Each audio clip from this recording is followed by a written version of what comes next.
Le rappeur Werenoi est mort ce week-end et X s'enflamme déjà.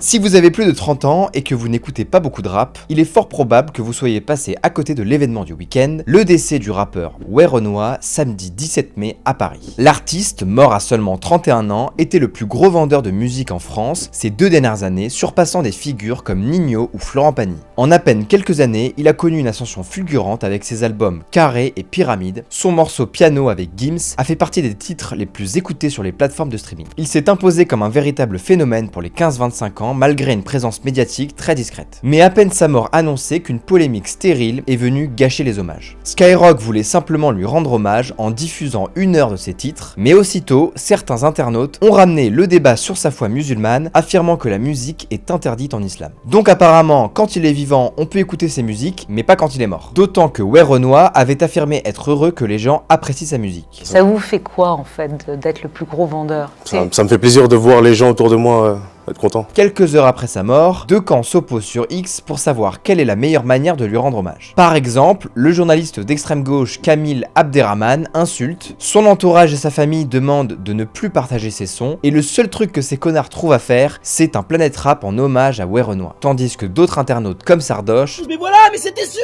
en fait! C'était sûr!